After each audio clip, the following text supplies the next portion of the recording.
everyone. Thanks for joining us on Chicago Tonight. I'm Brandis Friedman. Here's what we're looking at. So, hey y'all, let's knuckle up, buckle up. You know, the fight is real. Changes facing Chicago public schools as contract negotiations stall between the district and the teachers union. Mayor Brandon Johnson joins us one-on-one to talk about the future of Chicago public schools, the new city budget, and much more. But first, some of today's top stories. The U.S. Congress has certified President-elect Donald Trump as the winner of the 2024 presidential election without challenge. The votes for President of the United States are as follows. Donald J. Trump of the state of Florida has received 312 votes. Kamala D. Harris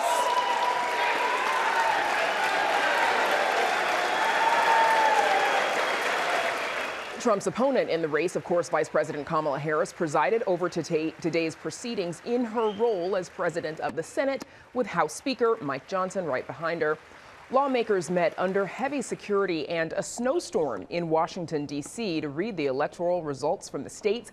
It was, of course, 4 years ago today, on January 6th, 2021, that a mob of Trump supporters attempted to overturn the very same process as Congress attempted to certify Joe Biden's election. Jury members in Michael Madigan's corruption trial are back in court today after a holiday break. Madigan is charged along with his longtime right-hand man, Michael McLean. The two are accused of orchestrating multiple corruption schemes. Both have pleaded not guilty. The trial began back in October, and closing arguments could start as early as next week. Black Chicagoans are nearly 4 times more likely to die in a traffic crash than white residents. WTTW News obtained this data from the city of Chicago, which might give fuel to the push by some alderpeople to lower the city's default speed limit from 30 to 25 miles per hour. The data shows that despite making up about 29% of the city's population, Black Chicagoans comprised 61% of traffic deaths in 2021. White Chicagoans, at 33% of the city's population, accounted for just 13% of fatalities.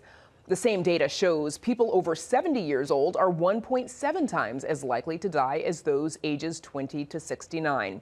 For more on this story, please visit our website. And Chicagoans may be facing some slippery conditions right now as temperatures remain below freezing after a day of freezing drizzle and some lake effect snow. National Weather Service says the chances for that wintry weather decrease for the city through midnight tonight, but chilly conditions will remain through the work week, with an eye on Friday and Saturday when the next threat for snow blows into the area. And for more on how the lake effect snow machine works, check out our WTTW News Explains series on our website. Up next, one-on-one with Chicago's mayor, right after this. Chicago Tonight is made possible in part by the Alexandra and John Nichols family, the Jim and Kay Mabey family, the Polk Brothers Foundation, and the support of these donors.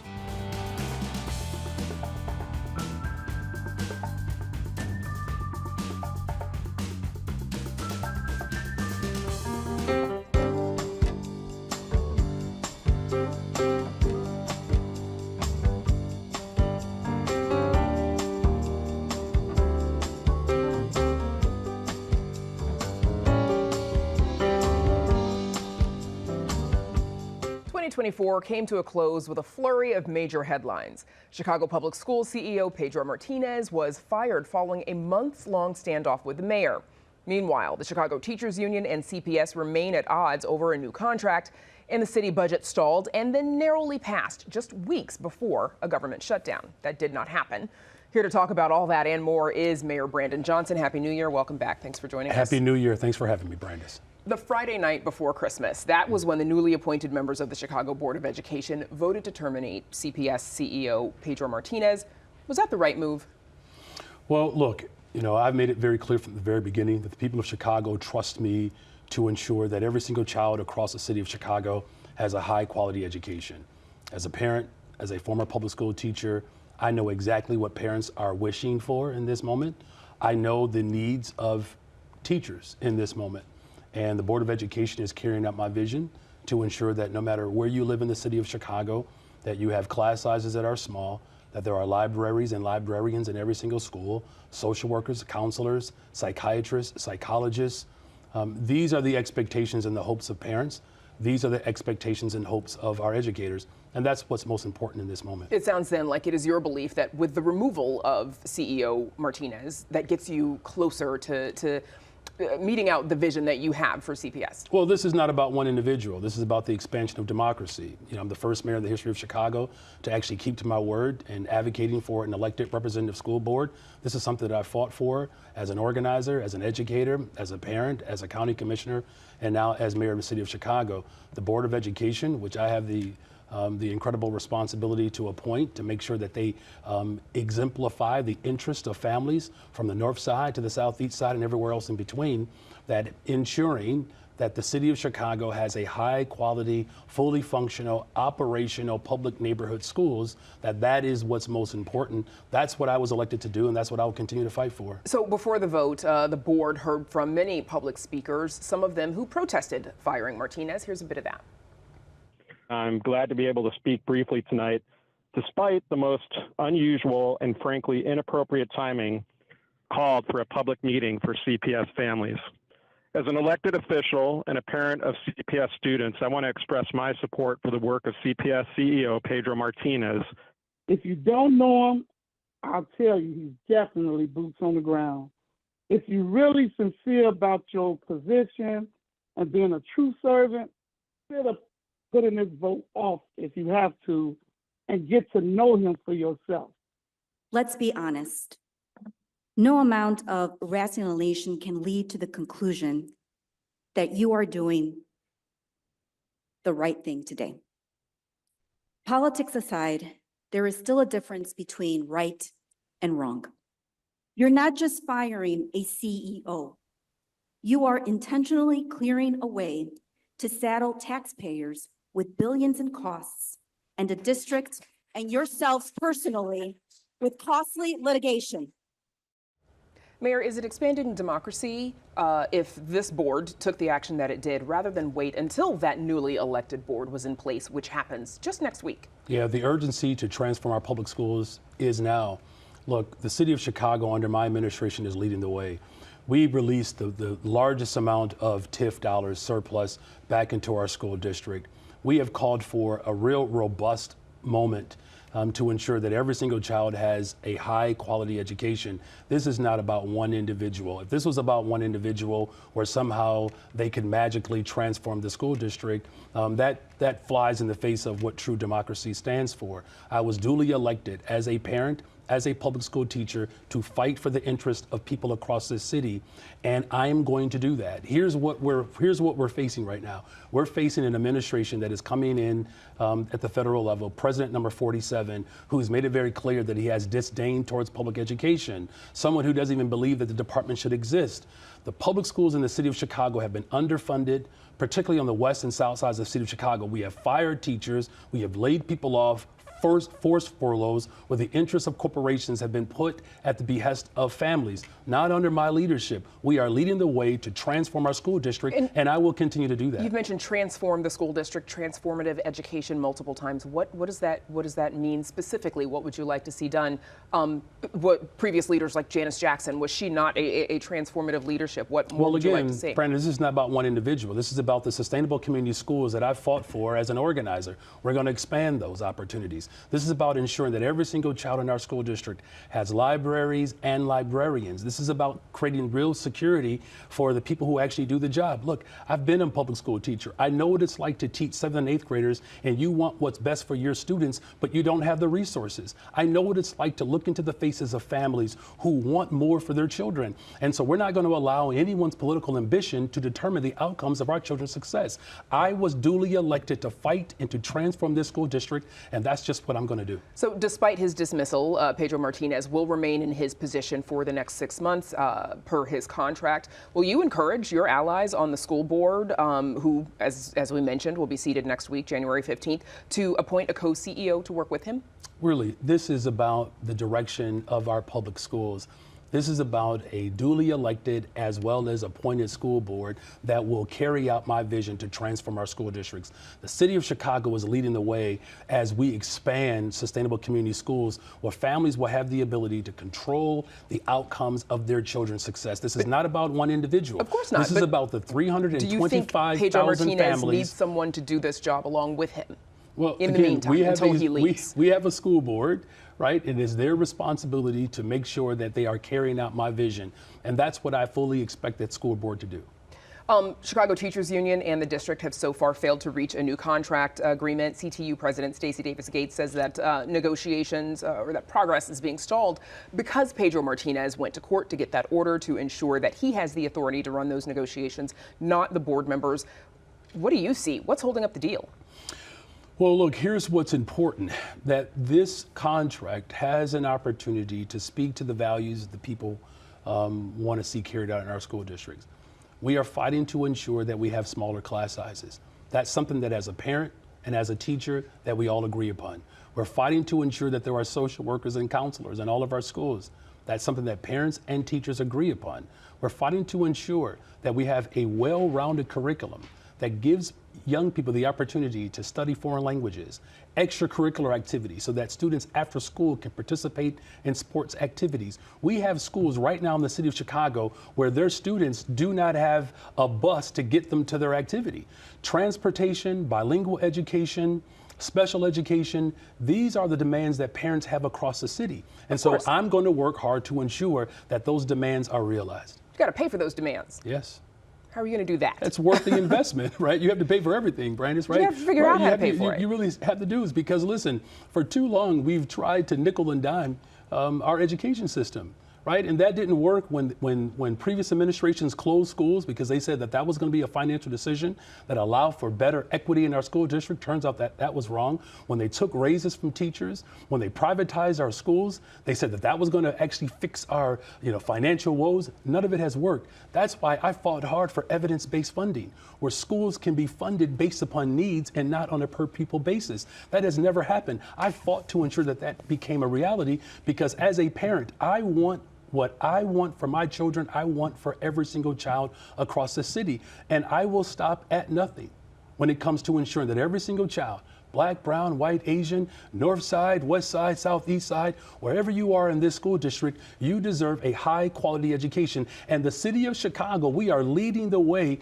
by creating more opportunities for everyone to have a high quality education. Of course, Mayor, a lot of your proposals mirror those of the Chicago Teachers Union. What do you say to folks who see you as a proxy for the CTU? So I talk to parents every single day. There's not a parent that will ever say that they don't want their child in a small class size. That is a parent demand. When you talk to parents, they want their children to have a well-rounded education where art and music, sports, recreation, foreign language, that all of these amenities and all of these opportunities can be made available in every single school. That is the hope and dreams and aspirations of parents across this city. Look, let's keep this in mind. There has been a fight over our public schools in this city for decades. There's always been a political battle, from Willis wagons to the largest school closings in the history of Chicago. I have not called for layoffs, for furloughs, for school closings. I am standing up for the interests of families who want their schools to be fully resourced and fully staffed. And that's what we're going to get in this moment. So, pivoting to crime, according to the Chicago Police Department, homicides fell 7.6%, shooting incidents dropping 7%, and shooting victims down by 4%. Of course, you've touted those decreases, but murders were down 11.5% in New York and 10.2% in LA. Why is Chicago underperforming in fighting violent crime when compared to fellow big cities? Well, we're heading in the right direction. When I got elected, this is still the #1 issue. And as someone who's raising a family on the west side of Chicago in Austin, I know the perils of what families endure when communities are historically disinvested in. And we're very proud of the fact that we are moving in the right direction. That since I've been in office, we've seen a decline in every single major category, from homicides to shootings, shooting victims, robberies, vehicular carjacking. we are headed in the right direction. And that is in part because of the investments that we're making. Youth employment is up, investments are up. We've expanded our CARES program. So now we have individuals who are professionally trained to respond to mental health crises. That gives law enforcement the opportunity to show up in other areas of need. And so as we continue to make these critical investments, it is going to take the full force of government to continue to drive these numbers in the right direction. Now, the good news is that we are heading in the right direction. More work to be done. We're not satisfied, but that's why we hired 200 detectives so that we can actually solve crime. We're at a 58% clearance rate. This is something that is top of mind, and I'm going to work hard every single day to ensure that no matter where you live in this city, that you can experience vibrancy and safety.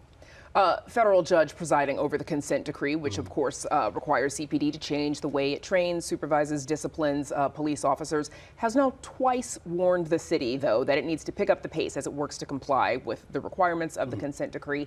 But before Christmas, you called the nearly 6-year-old consent decree cumbersome. Yeah. Will your administration heed the federal judge's warning and take a new approach to police reform in 2025? Well, we are certainly heading in the right direction when it comes to training.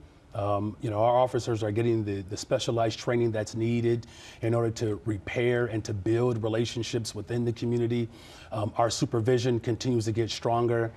Our workforce continues to get stronger by hiring more detectives so that we can move quicker, and particularly around the clearing of cases, better, stronger technology, particularly with 3 helicopters now added. Is there more work to be done? Of course. Right? Has this been an arduous, cumbersome process? Absolutely.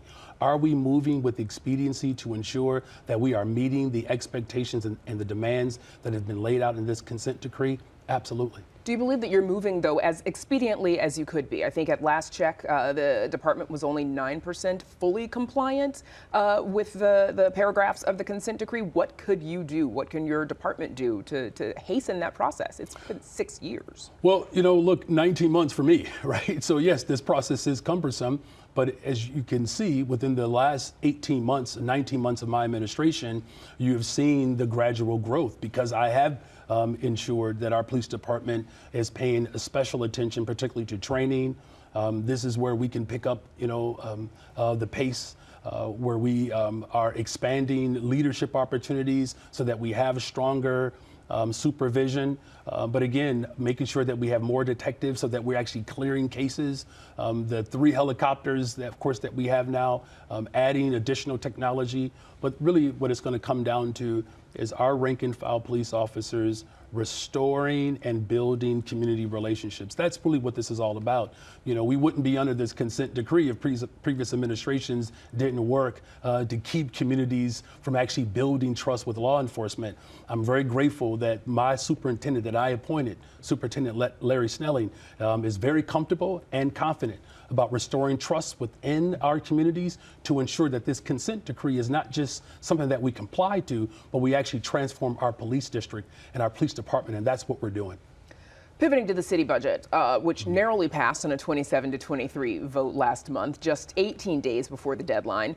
City's finances, though, remain imbalanced, and you made it clear that state lawmakers need to step in and allow the city to generate new revenue from progressive sources. What exactly do you want the General Assembly and, of course, Governor Pritzker to do to allow you to do that?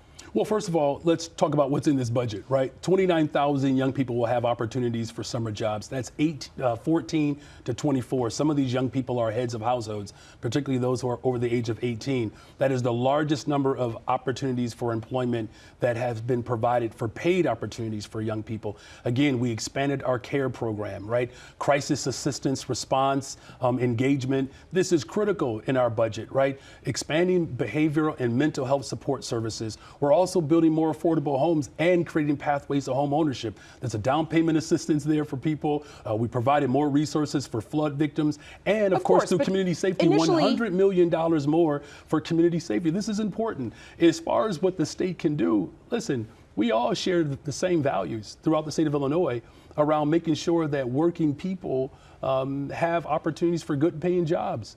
And so there's not a secret that whether it's a $3.1 billion budget deficit that the state will be challenged and faced with, or the $1 billion deficit that the city of Chicago had to overcome, all of us are committed as a party to ensure that there are progressive revenue streams that allow for the critical investments that we need to actually manifest. And so we're going to continue to work with the General Assembly to ensure that our public education system is funded. So here are some of the things that we are calling on the state to help support not just Chicago, but the entire state of Illinois. We need more support for special education. That's not a secret. Everybody knows that. We need more support for bilingual education. 20,000 more students from Central and South America are now in our school district. We're going to need better transportation within our school district, right? You have parents who are trying to get from one end of the city to the other end of the city because services are not available in their local communities. And aside from schools, what and else? So transportation, I got you. Advocated of course, so not just education, but transportation.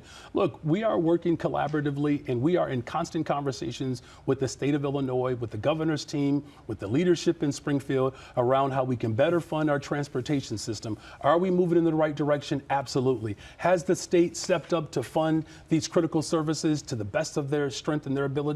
Of course they have, but no one is going to make the argument that we have done enough. No one is. And so those are just two components that we are pushing for. But there's also, a lot of people who recognize that, whether it's childcare, whether it's support for home ownership, that these are opportunities as the city of Chicago continues to lead the way, particularly when it comes to building more affordable homes. We built 3,700 within the first 18 months since I've been in office. And so as the city of Chicago continues to lead the way in these critical investments, we are grateful that we have strong progressive leadership in Springfield that understands the value of what a strong Chicago economy means for the entire state of Illinois. I want to come back to that 27-23 vote in the council to pass the budget. Many alder people were left unsatisfied still with the outcome. Let's hear from 42nd Ward Alderman Brendan Riley.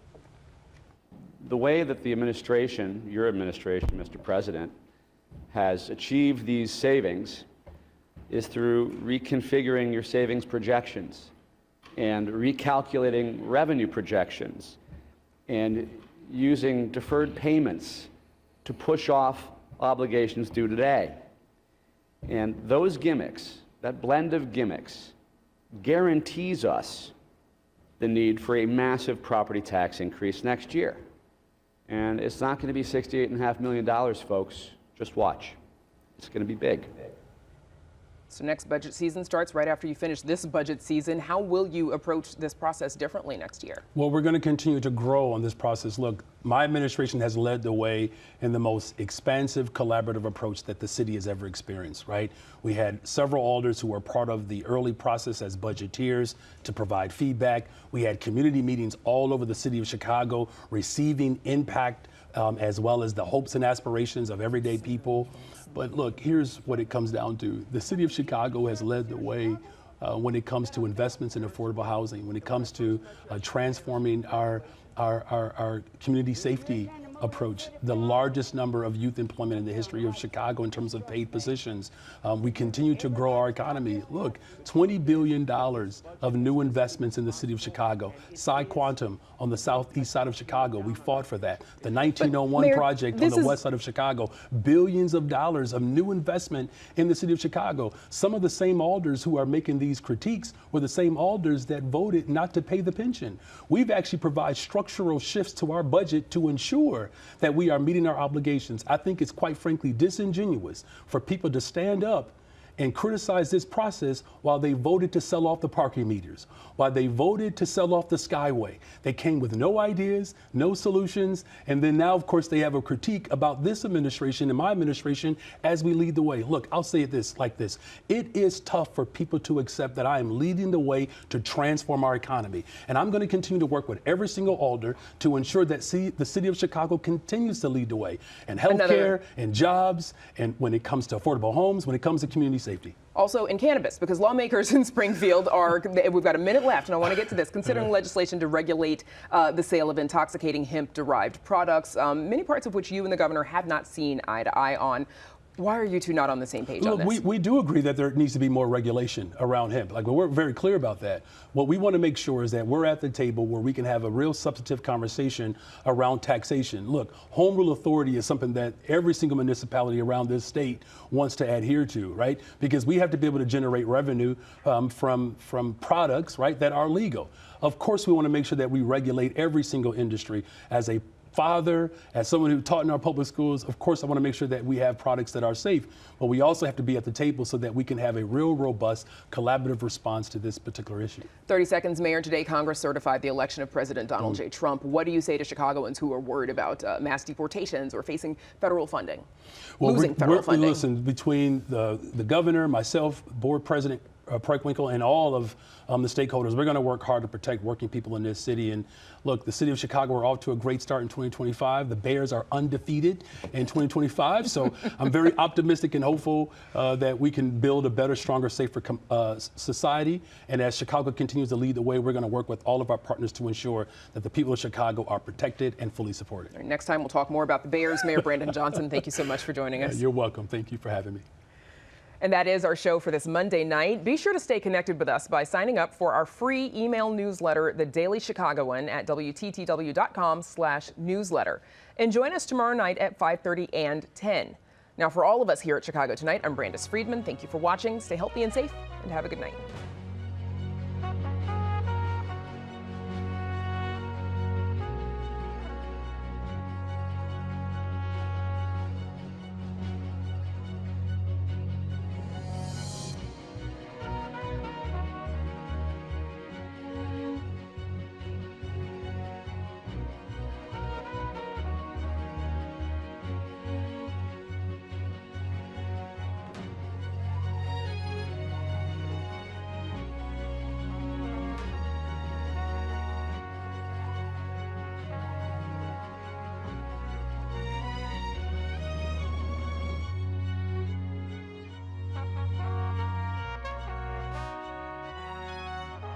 Closed captioning is made possible by Robert A. Clifford and Clifford Law Offices, a Chicago personal injury and wrongful death firm that supports free educational initiatives in the legal profession.